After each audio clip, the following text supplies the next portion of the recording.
Hello everyone, Chris Peterson here, bringing you another chess video. This video is going to be part of a series highlighting some endgames that I had in recent tournament games.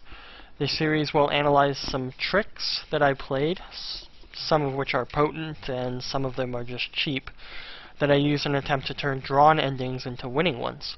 Essentially what Magnus Carlsen does every Super GM tournament that he plays in. So this particular position arose out of an opening struggle with local A player Jeff Baffo. I managed to win a pawn, but with both rooks on the board and my king in the center, it's not going to be very easy to convert. So here it's black to move, and basically because of my weakness on B7 and also G7, I'm forced to capture on F3. And after rook takes F3, rook G8, defending G7, White has a pretty simple plan of playing F5, putting his rook on E1, and just breaking open my king position. And with that, he's going to put a lot of pressure on my overextended pawns on both C5 and H4. But I also have a pretty simple plan of trying to trade pieces to alleviate this pressure that he's going to apply. So I played rook to D8,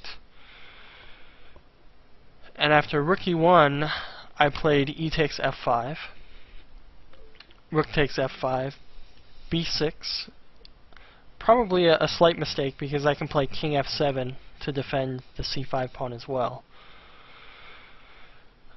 But I played B6, rook G5, and now I played King F8, which is probably not a good move. I missed a chance to remove all the danger to my king with kind of the shocking rook to D1. Basically, it's removing the pin on my bishop on E7, so if he takes my rook, I'm going to take his rook on G5. So after, for example, now my king is pretty safe and I have a much easier position to deal with. But instead I played King F8, and after rook G4, I saw that I couldn't move my F pawn because he's going to take on G7 twice, and my F7 pawn is going to, my E7 bishop is going to hang. So after, but despite seeing all this, it was sick because I played F5 anyway. And of course, Jeffro pounced at the idea to win back his material. And now all I have for my decent opening play is a fractured king side and pawns on the wrong color on the queen side. So it was kind of depressing to get this position after the position I just had. So I played. So he played bishop F6. He should probably, bishop H6, and he should probably just play C4 and get his pawns on the light squares, because in bishop endings it's important to get your pawns on the opposite color of your opponent's bishop, and I'll explain that in a little more detail in a second. So bishop H6, bishop F6 hitting the C3 pawn, and now he played C3. B3 might be a slightly better choice to keep those pawns on the light squares, but it's kind of minute at this point. But now I played C4, and now I don't have to worry about my queen pawns as much, because I put them on the light squares, attempting to make weaknesses for my bishop to exploit later. And as a general rule, in bishop endings, you should place your pawns on the opposite color of your opponent's bishops. The rules change per the position, as with every chess principle, so make sure you analyze before sticking to it. But the basic idea is, if your pawns are on light squares, your opponent's pawns are going to be on dark squares, if we're looking at this position. And that means that your opponent's bishop is going to have less squares that it can move to, restricting its mobility. Your bishop is going to have more mobility because all your pawns are on light squares. And your opponent's pawns are going to be targets for your bishop later on. So that's definitely something to keep in mind when you're playing a bishop ending.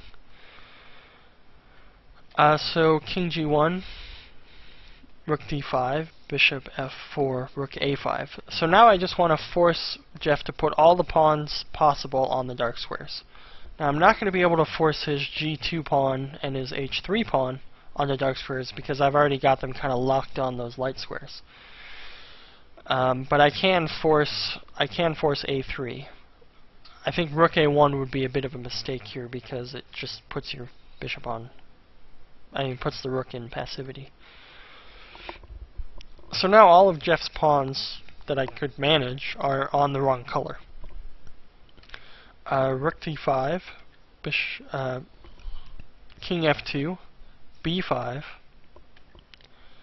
King E2, and now I played Rook D3, and my idea was that after Rook D1, the rooks are going to be forced off the board, no matter what.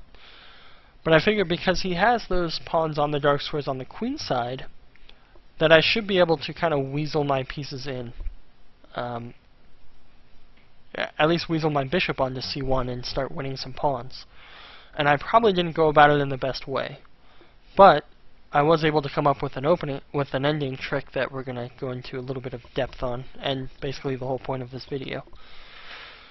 So he played Rook D1, Rook takes D1, King D1, and now King E6. I want to get my king to the center before I do any shenanigans. King E2, King D5, King F3. So Jeff is doing a really good job. My entry points are E4 and F4, and his king's going to guard F4 while his bishop guards... his king's going to guard E4 and his bishop is going to guard F4. So if he keeps control of those two squares, I can really make no progress. With the exception that I might have a type of breakthrough on the queen side. So I played A5, intending to do some kind of fancy breakthrough on the queen side. So he plays Bishop C7, logically attacking my now weakened pawn. And here is the highlight of the ending trick that I wanted to show. If I play A4, I pretty much have zero hope of breaking through. He's just going to put his bishop back on F4, and my bishop will never be able to get to C1. It's just not going to be possible. So that's if I play A4. So instead I came up with this idea to keep the endgame imbalanced by playing B4. And there's a lot of different lines that Jeff could go into here, and most of them are just draws.